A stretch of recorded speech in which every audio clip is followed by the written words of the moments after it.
মুরাকাবার ভিতরে সেই দুইটি চেহারার লোক বেশি উঠলেন।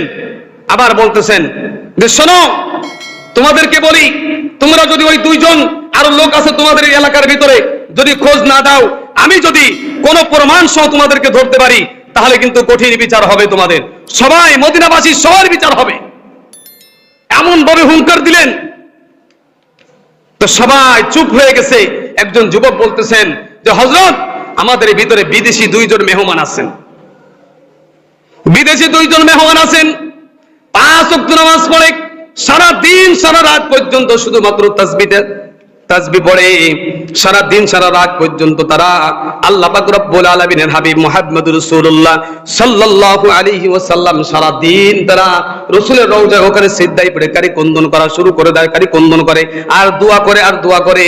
মানুষ তার কাছে যে যা চাই তাদের কাছ থেকে তারা ফেরত দেয় না, সবাইকে তারা সাহায্য করে। ওই দুইজন ব্যক্তি আমাদের এলাকার না। নুরউদ্দিন জঙ্গি রহমাতুল্লাহ বসা ছিলেন, দাঁড়িয়ে পড়লেন। ওই যুবককে বলতেছেন, ওই দুইজন যুবকের বাড়ি কোথায় জানো? চলো আমাকে ওখানে নিয়ে 15,000 সৈন্য নিয়ে তার বাড়ি ঘেরাও করলেন। নুরউদ্দিন জঙ্গি রহমাতুল্লাহ আলাইহি তার দুইজনের চেহারা দেখে চিনে ফেলাইলেন। রাত্রে বেলায় আমাকে বিশ্বনবী এই দুইজনের চেহারা দেখিয়েছে, কিন্তু চেহারা দেখে মনে হচ্ছে যে আসমানের ফেরেশতা জমিনে নেমে আসছে। চেহারা সুরতে কাজে কর্মে সব থেকে মনে হচ্ছে একজন পাক্কা মুসলমান ইমানদার, কিন্তু ওদের ভিতরে শয়তানির দিব্যা ভরা।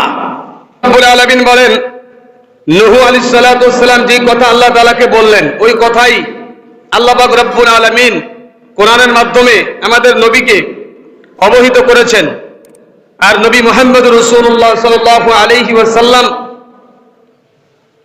ওই কথাগুলোকে, যে উম্মতের ভিতরে একদল উম্মত আছে যারা নেক্সট সূরাতে মানুষদেরকে উম্মতদেরকে ধোঁকা দিবে, তারা নিজেরাও গোমরা এবং তাদের অনুসরণ যারা করবে তারাও গোমরা, তাদেরকে যারা ফলো করবে অনুসরণ করবে তারাও গোমরা হবে। নেক্সট সূরাতে ধোঁকা দেওয়া। হযরত নূহ আলাইহিস সালাতু ওয়াস সালাম আল্লাহ পাক রব্বুল আলামিনকে বললেন, ক্বালা নূহুর রাব্বি ইন্নাহুম আসাউনি, হে আমার রব, হে আমার প্রভু,